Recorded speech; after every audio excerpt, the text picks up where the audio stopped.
Hello, Morongo Basin and listeners around the world online at Z107.7fm.com. This is your Z107.7 local news for Sunday, June 2nd, 2024.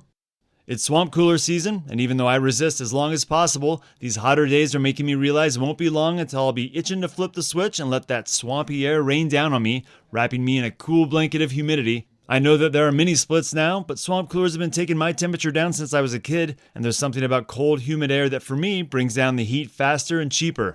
If you're a DIY type and haven't done a service on your swamp cooler, or this is your first year with one of them sticking off the side of your roof or house, fear not, it's relatively easy to wake up a sleeping swamp cooler from its winter slumber. Here's an ultra-fast primer on swamp coolers. It uses evaporative cooling effect to make hot, dry air feel like cold, damp air. It's the same principle as putting a wet towel in front of a fan. A standard roof-mounted swamp cooler will usually have 4 pads on the side. Depending on the age or brand of the swamp cooler, or just personal preference, you can get the evaporative pads made out of different materials. The cheapest and perhaps most common are the aspen pads that are filled with curls of wood from the aspen tree.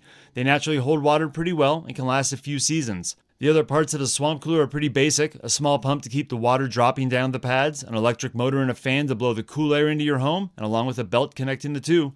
You'll want to check the pads on your swamp cooler to make sure they aren't full of calcium deposits, something also referred to as scale. Calcium is harmless in our drinking water, but it can leave a white residue on things over time, building up on things like glasses, pipes in your home, or the swamp cooler.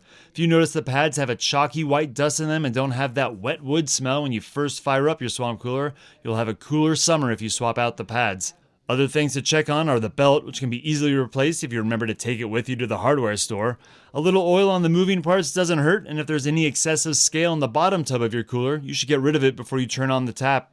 I live and work in Joshua Tree, so the Joshua Basin Water District is where I get my H2O. I spoke with David Shook down at the district about the calcium scale. You may also hear it described as hard water, which generally means water with lots of dissolved minerals in it. David said that while the Morongo Basin has calcium present in its water, it's classified as about medium on whatever scale they measure water hardness on. There are a couple other ways to mitigate the calcium deposits over the summer. Make sure your system has a bleed-off line and will help reduce some of that extra concentrated calcium-rich water out of the evaporative cooler's system. If you capture that bleed water in a bucket or another system, you can use it on thirsty plants. I hope they like calcium. If all this sounds too daunting, there are lots of businesses in the area that will service your swamp cooler for you, especially helpful if you don't feel comfortable getting on the roof. But if you feel like tackling this yourself as an official start of summer task, we'll have some links for you at this story at our website. And be sure to listen in on Wednesday for Mike Lipset's Wednesday Water Roundups. That's where he has all the agenda and meeting info on all the water districts and areas in the high desert. If you live here, you know how important it is to keep our water protected, so stay informed by keeping your radio tuned to 107.7 on the FM dial. And that's your news for Sunday. You can find local news 7 times a day, 7 days a week at 7, 8, 9, noon, 4, 5, and 6. Reporting out of Joshua Tree, California, alongside the award-winning Z107.7 News team, I'm Robert Hayden.